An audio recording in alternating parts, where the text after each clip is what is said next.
Muy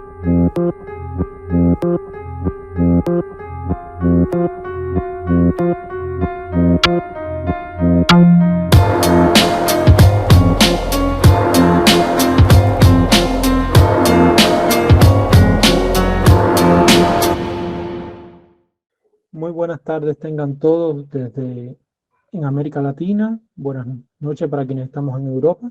Bienvenidos a este último encuentro de este curso de transiciones políticas y ciclos revolucionarios que hemos organizado de modo conjunto el Instituto de Activismo Hannah Arendt y Gobierno y Análisis Político GAPAC.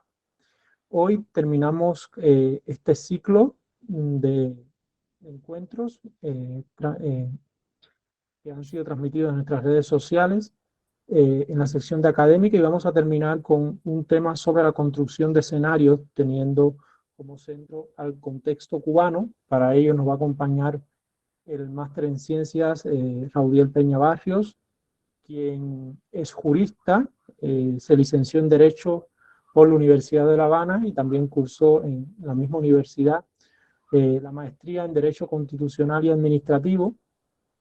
En la actualidad, Raudiel termina sus estudios de maestría, de segunda maestría en Ciencias Políticas en el Colegio de México, y destacar que es autor de varios artículos publicados en revistas de alto impacto sobre el caso cubano, en especial sobre los asuntos constitucionales, y ha realizado estancias de investigación en importantes universidades, destacando entre ellas la Universidad de Georgetown en Estados Unidos.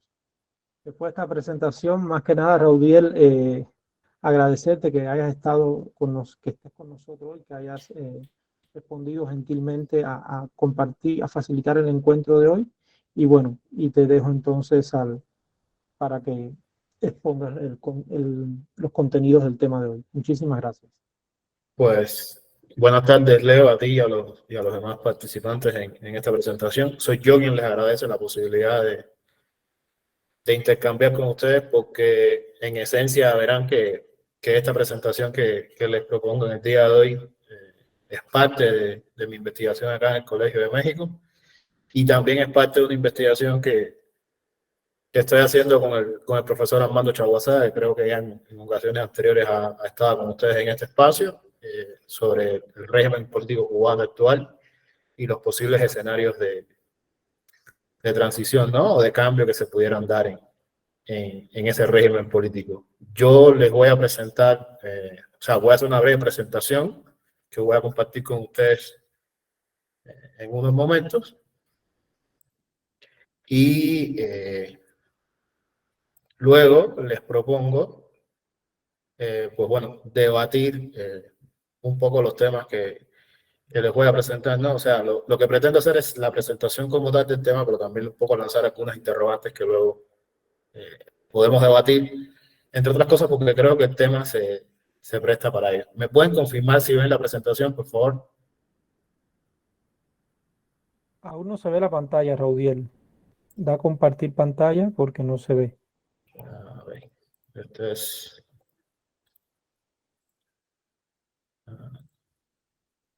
Voy a...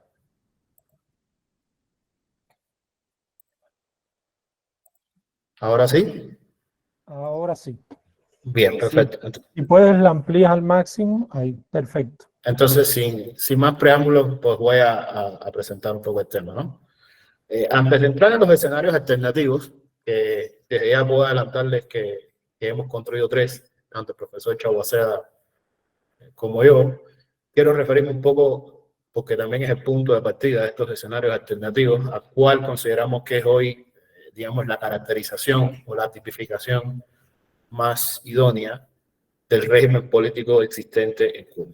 Y para eso, les voy a comentar un poco dos conceptos que seguramente ustedes han escuchado mencionar mucho, que tienen además una larga tradición en su estudio en la ciencia política, en el derecho público, en la sociología, que son totalitarismo y post-totalitarismo, ¿no? Sobre todo en el caso del totalitarismo, por una obra teórica, filosófica muy importante para la ciencia política y para la filosofía política, que es la obra de Hannah Arendt sobre los orígenes del totalitarismo. Y Arendt en esa obra analiza dos casos prototípicos, ideales, de lo que se consideran regímenes totalitarios, que fueron el nacionalsocialismo alemán y el estalinismo en la Unión Soviética. Sin embargo, en esta presentación que voy a hacer con ustedes hoy, les propongo un enfoque más, digamos, de ciencia política, de qué cosa es el totalitarismo, sobre todo porque en los últimos tiempos se ha rescatado un poco este concepto para estudiar otros casos que no son precisamente esos dos casos ideales o prototípicos que fueron el nacionalsocialismo alemán y la Unión Soviética de Stalin, ¿no? Entonces, aquí voy a trabajar con dos conceptos que son de este autor que están viendo la presentación, que es Juan Linz, un politólogo de origen español, pero que hizo la mayor parte de su carrera en Estados Unidos, y que distingue, o sea, más que ofrecer un concepto de qué es el totalitarismo o el post-totalitarismo, lo que hace es construir tipos ideales con base en una teoría muy conocida en la sociología, que es la teoría de los tipos ideales de Weber. Él desarrolla estos tipos ideales para caracterizar diferentes regímenes políticos, ¿no? Y el totalitarismo, pues, en su tipo ideal, ¿no?, en la construcción que él hace, plantea que es un régimen político donde no existe pluralismo político, ninguna económico, social. Se manifiesta, o este régimen político se sustenta en una ideología unificada, articulada, orientadora y utópica, así como una movilización social intensa y extensa. El liderazgo, se refiere al liderazgo del Estado, del gobierno, se basa a menudo en el carisma del líder, y esto hace que existan límites indefinidos y una gran imprevisibilidad, y vulnerabilidad para los miembros de la élite política y para los miembros de la no élite, ¿no? O sea, para la sociedad en general. Luego, él desarrolla otro tipo de régimen político que se utilizó originalmente para analizar las transiciones políticas que ocurrieron en Europa del Este, luego del colapso soviético y del denominado socialismo de Estado de Europa Oriental. Y en realidad él no construye, o sea, a diferencia del tipo ideal totalitario o de otros tipos ideales, en el caso del posttotalitarismo, construye un tipo que no denomina genético, o sea, estático, sino evolutivo, y que incluye varias etapas.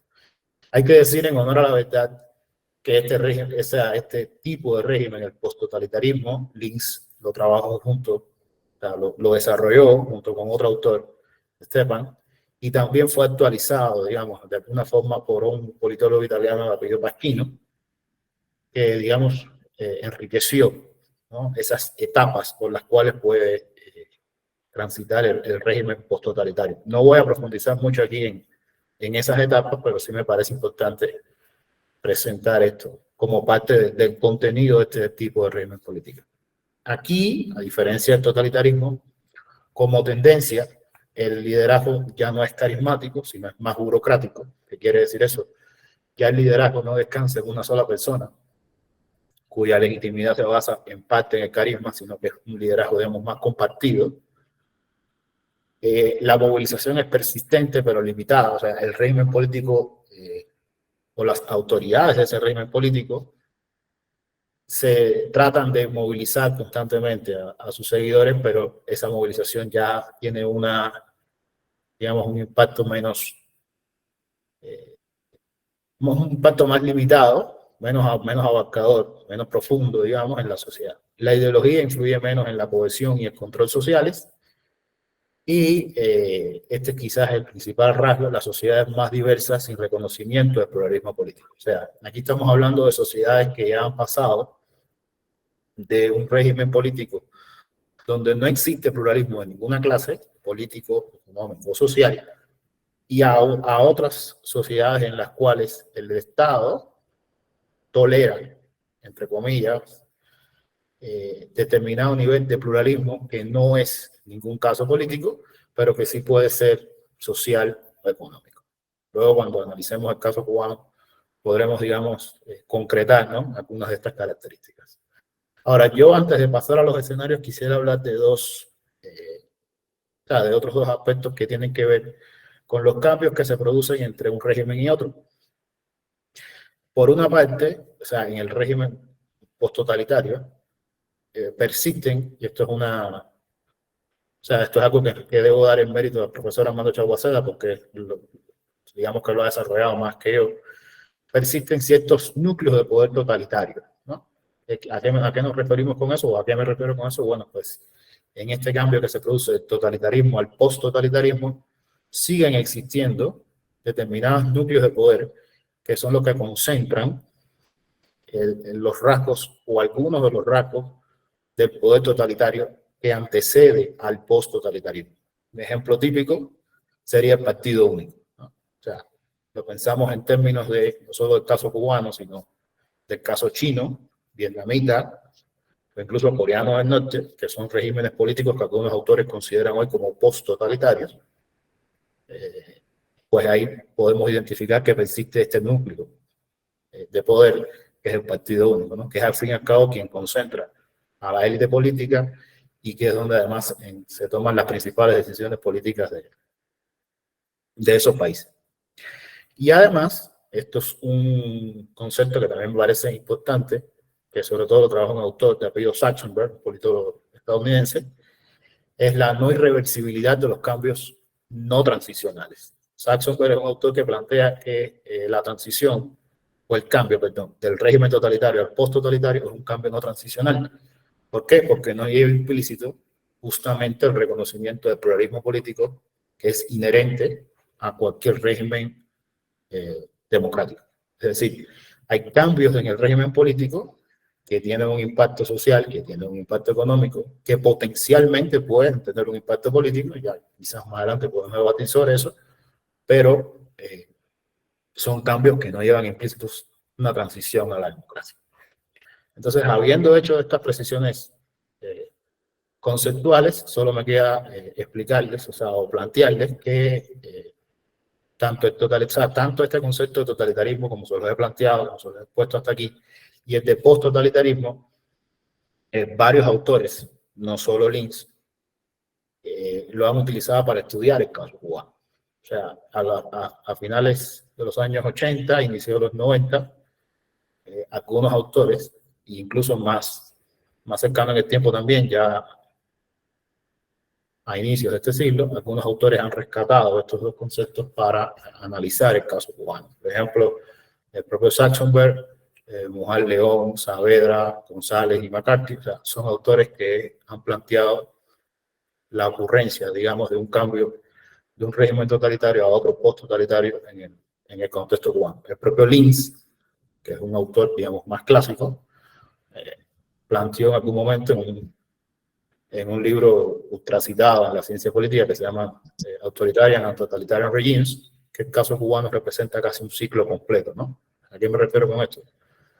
Describe un ciclo completo, perdón, de 1959 hasta que él desarrolla esta obra, que es a fines de los años 90, donde él plantea que en Cuba llegó al poder un gobierno derivado de un proceso revolucionario en 1959, que luego hizo una transición a un régimen totalitario que se institucionaliza en 1976, cuando se adopta la Constitución, quizás ya le hablaron de esta cuestión, y que luego, a finales de los 80, inicios de los 90, comienza una transición hacia el post-totalitarismo. Otros autores más contemporáneos ya hablan de un avance dentro del régimen post-totalitario, sobre todo a partir de la llegada de Raúl Castro al poder y de las reformas económicas o de los cambios económicos que impulsa dentro del país. Pero en sentido general hay cierta coincidencia entre los autores que han estudiado el caso cubano desde esta perspectiva, de que esa transición comienza a fines de los 80 y sobre todo a inicios de los 90, ¿no? Con los cambios que se producen luego del colapso soviético. Dicho esto, entonces ahora les voy a presentar tres posibles escenarios de transición que pudieran darse en el caso cubano, que aquí es ya la parte que más he trabajado con el profesor Chaguacea, ¿no? Pero nosotros hemos construido tres posibles escenarios para el caso cubano, que desde ya les adelanto que no son, o sea, no son de todos abarcadores. O sea, en estos análisis prospectivos es muy difícil considerar todos los posibles escenarios, así como todas las posibles variables que pueden incidir en esos posibles escenarios, para que la redundancia. Entonces nosotros hemos considerado un primer escenario que hemos denominado ideal desde la perspectiva de las autoridades cubanas, o sea, desde la perspectiva del gobierno cubano, que es la implementación de un modelo similar al vietnamita o al chino. Aquí estaríamos hablando de un régimen post-totalitario de partido único, o sea, un partido comunista que sigue concentrando el poder político. Eso es algo que tenemos hoy en Cuba, un liderazgo burocratizado. ¿A qué me refiero con esto? Bueno, ya no está el líder carismático, que fue en su momento Fidel Castro, y hay un liderazgo que más bien es, de cierta forma, compartido entre varias de las principales figuras del gobierno cubano. Aquí creo que el ejemplo paradigmático es que hoy existe la figura del presidente de la República, sí, ya aquí estamos hablando de diseño constitucional incluso, en la figura del primer ministro, y además de eso existe la posibilidad, y lo vimos por primera vez, y es posible, y vuelve a ocurrir a futuro, cuando se produjo la entrega primero del liderazgo del Estado de Gobierno de Raúl Díaz-Canel y luego del liderazgo del partido. Y un poco que Raúl describió una entrega de poder donde en un momento determinado puede darse el caso de que el líder del partido, el líder del Estado, el líder del gobierno, sean tres personas diferentes. Algo que durante la época de Fidel Castro pues no ocurrió nunca y además era impensable, ¿no? Otra variable que habría que considerar en este escenario es la introducción de reformas orientadas al mercado. O sea, aquí estaríamos hablando de un fortalecimiento de reformas económicas o de mecanismos económicos de mercado. Algunos autores que han analizado estos regímenes post-totalitarios desde una perspectiva comparada, cuando hablan de Cuba han planteado que las reformas económicas que ocurrieron en Cuba de los 90 a la fecha son sobre todo reformas cautelosas. O sea, y sobre todo han sido muy cautelosas con la introducción de variables o de mecanismos económicos de mercado, aunque ya algunos de esos se están viendo en Cuba y lo podemos debatir después, y un respaldo de la pequeña y la mediana empresas privadas y la presencia de capitales extranjeros. Esto también es algo que hemos visto recientemente en Cuba, ¿no? O sea, hoy ya hay más de 7.000 pequeñas y medianas empresas en el país, muchas de ellas privadas, y hay una intención, al menos la intención de captar la mayor presencia posible de capitales extranjeros dentro del país. En un escenario de este tipo, pues habría una mejora del desempeño económico, al mismo tiempo pudiera coincidir, y yo creo que esto es solo mi opinión, yo creo que esa fue una de las intenciones cuando ocurrió el acercamiento entre Cuba y Estados Unidos durante la administración Obama, o sea, digamos, mejorar las relaciones con Estados Unidos sin que eso llevara implícito un cambio de régimen político, una democratización del régimen político en Cuba. También se manifestaría una élite unida, una oposición política fragmentada y mal organizada, y una ciudadanía desmotivada por asumir una participación política activa y generar cambios en el régimen político.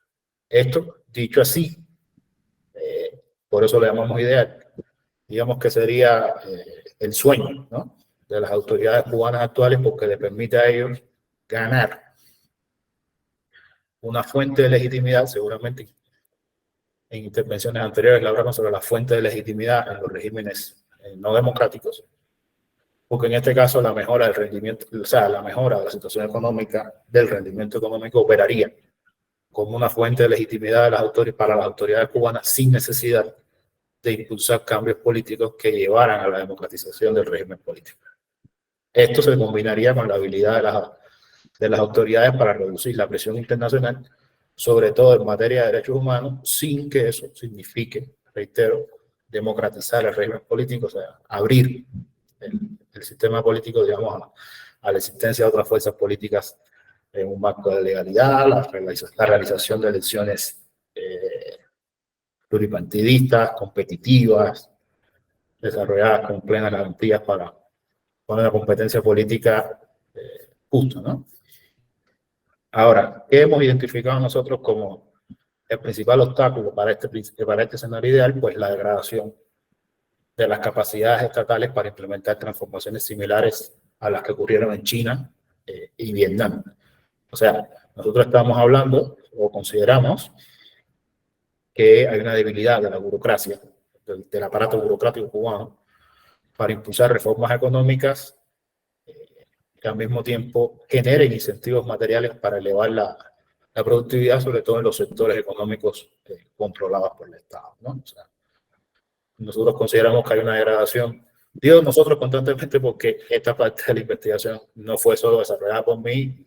Es importante dar el mérito al profesor Chaguacea, que esa degradación de las capacidades estatales realmente no le permite hoy al régimen cubano, al gobierno cubano, impulsar reformas exitosas al estilo de las ocurridas en China y Vietnam, aunque sí obviamente ha habido un intento de hacerlo, y yo creo, esta es una opinión personal, solo mía, que fue el intento de las reformas que impulsó Raúl cuando llegó al poder, Raúl Castro, y que al mismo tiempo no han llevado, o sea, no han tenido un éxito en ese sentido.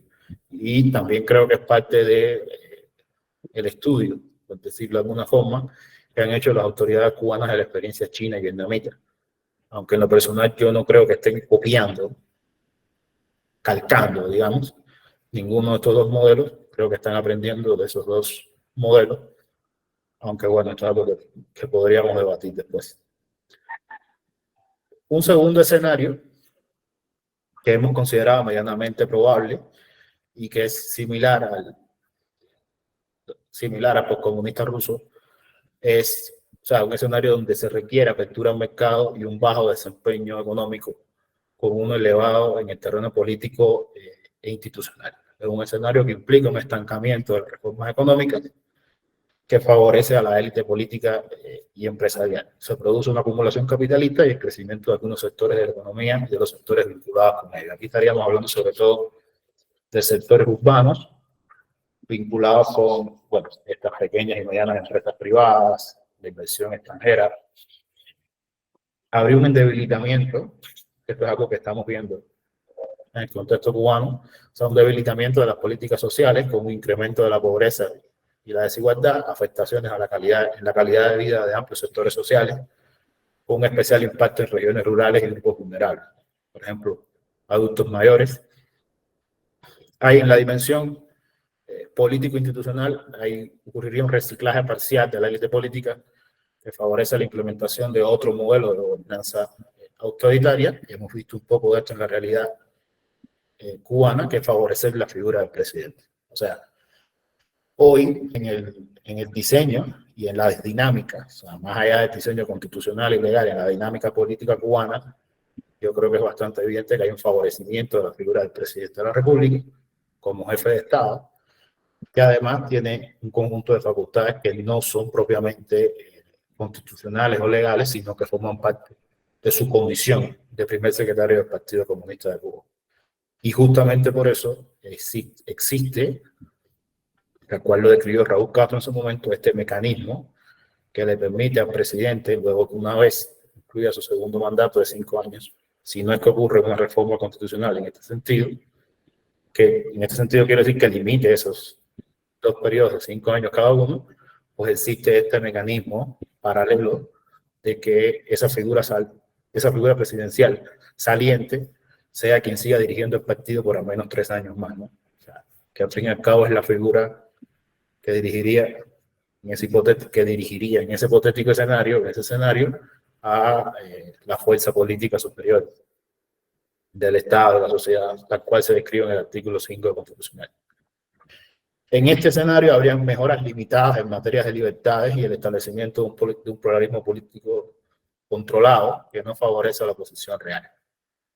Esto último ocurriría mediante la construcción de un sistema multipartidista formal como el que existió en la Polonia comunista a finales de los 80 y el que se mantiene en China hoy. O sea, aquí estaríamos hablando de mejoras que no llevan al pluralismo político tal cual se entiende, sino al pluralismo político controlado, incluso en un contexto que ni siquiera puede ser considerado como un régimen político híbrido, es decir, ni siquiera puede considerarse como un pluralismo político que ocurre en regímenes políticos donde existe, digamos, diversidad de partidos político, sino que aquí estamos hablando de un escenario similar en este aspecto en particular al chino, donde se reconocen otros partidos políticos que no tienen un peso electoral ninguno y que además su existencia depende de reconocer la fuerza superior dirigente de ese partido comunista. O sea, aquí estamos hablando de algo muy similar a lo que existe en China hoy, que en algún momento existió en la Polonia de los años, o sea, de fines de los años 80. Para la ocurrencia de este escenario tiene un peso fundamental, un moderado acercamiento con Estados Unidos, que no se acompañaría, perdón, que no se acompañaría de una democratización del sistema político y que de alguna manera pudiera afectar las relaciones con Europa y América Latina. Consideramos que esa afectación se manifiesta en un acercamiento, digamos, para tener un margen de comparación o un patrón de comparación aproximado, un acercamiento mucho más profundo que lo ocurrido entre 2014 y 2016 con la administración Obama. Y el tercer y último escenario que hemos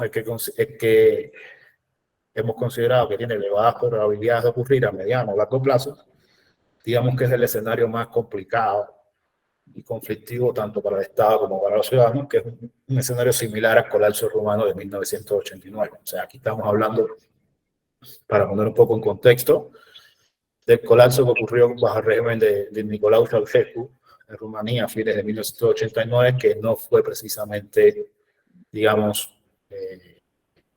por la vía pacífica, ¿no? Sino que fue bastante conflictivo. Seguramente ustedes conocen un poco de historia del colapso rumano, que terminó con manifestaciones en contra del gobierno, represión por parte de las autoridades, hasta que colapsó, a la redundancia, ese régimen político.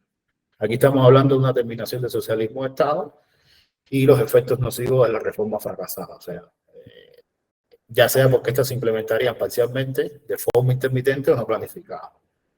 Yo creo que un poco estamos viendo eso en el contexto cubano. Hasta hoy las reformas que se han impulsado no han dado los resultados que las propias autoridades han esperado. Incluso se ha reconocido públicamente que se han implementado reformas intermitentemente, que otras no han tenido los resultados esperados, que otras han sido implementadas sin considerar la realidad política, social, económica del país. La tarea de ordenamiento quizás sea el mejor ejemplo de eso.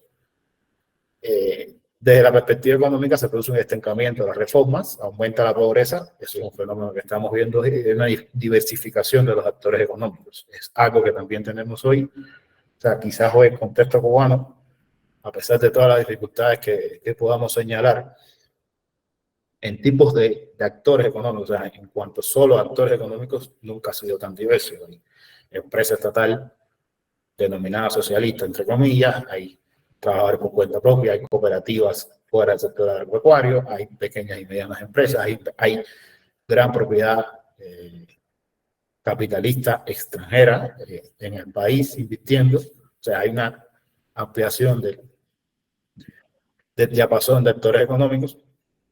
En la dimensión política institucional, bueno, pues la élite incrementa el control y la represión ante el descontento social.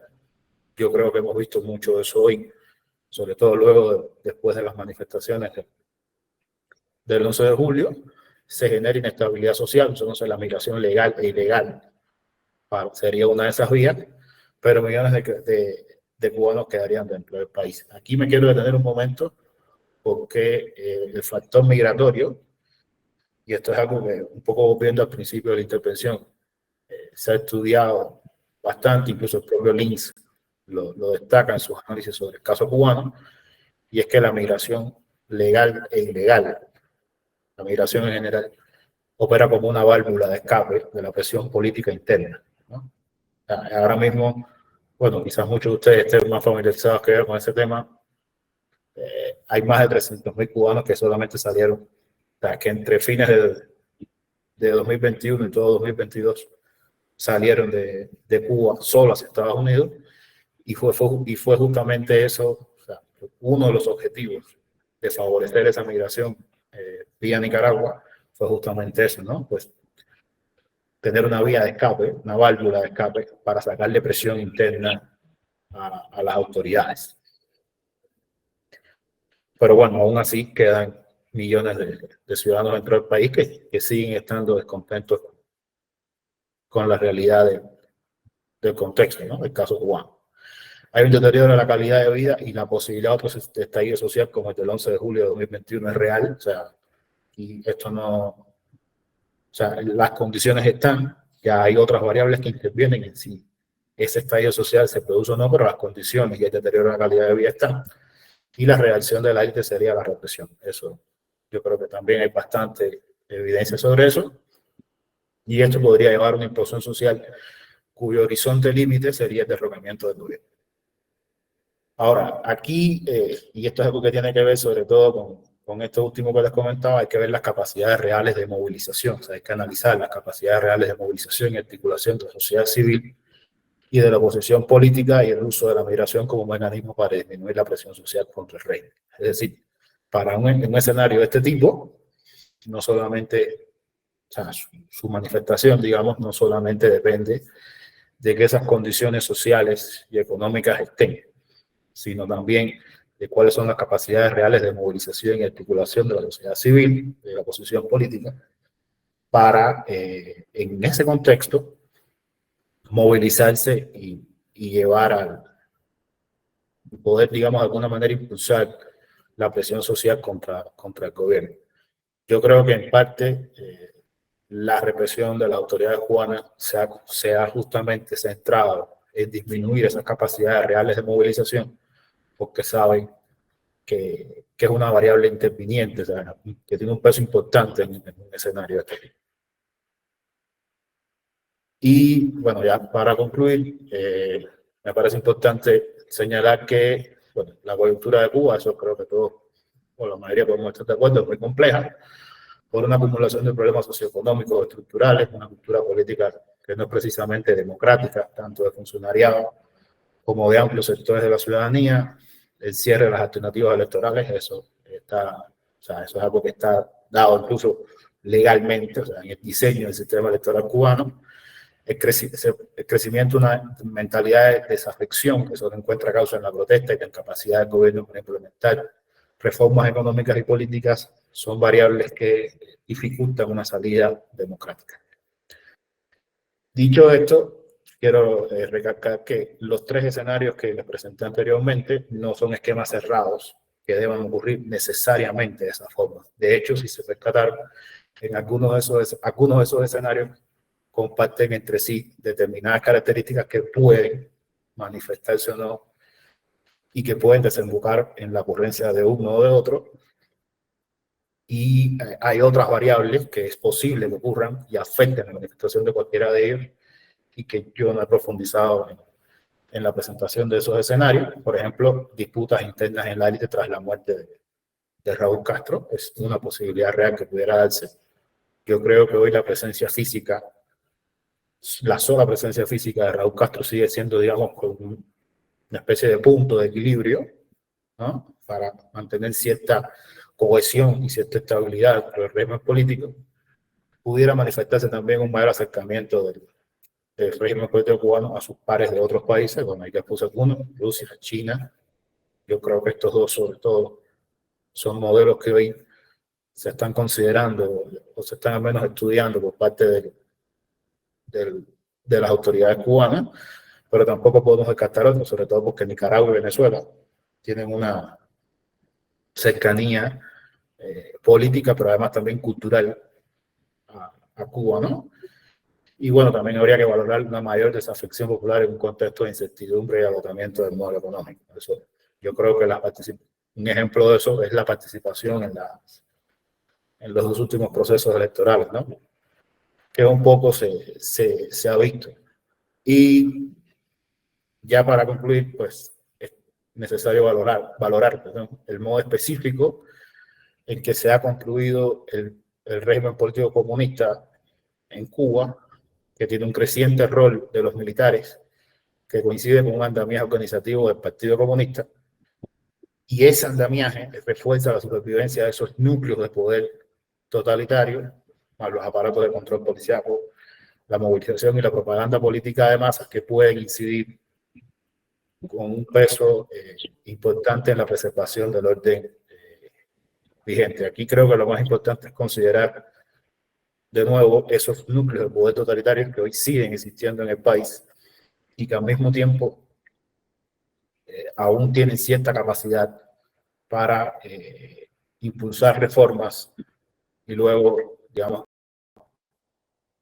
retroceder también en el impulso de esas reformas. Yo creo que eso es algo que hemos visto en Cuba. Una vez cuando analiza la trayectoria de los cambios que se han producido en la economía cubana de 2008 a la fecha, nota pasos de avance y de retroceso. Y justamente pasos de avance y retroceso en este pluralismo económico, ¿no? En el reconocimiento de este pluralismo económico, y justamente tiene que ver con eso, ¿no? Que aún en regímenes post-totalitarios sobreviven estos núcleos de poder totalitario que son al fin y al cabo quienes controlan la agenda de cambios y cómo se van manifestando esa agenda de cambios acorde a los intereses de la élite política, en la cual hoy sigue teniendo un peso importante la presencia de los militares y al mismo tiempo el hecho de que todo esto coincide o se agrupa, digamos,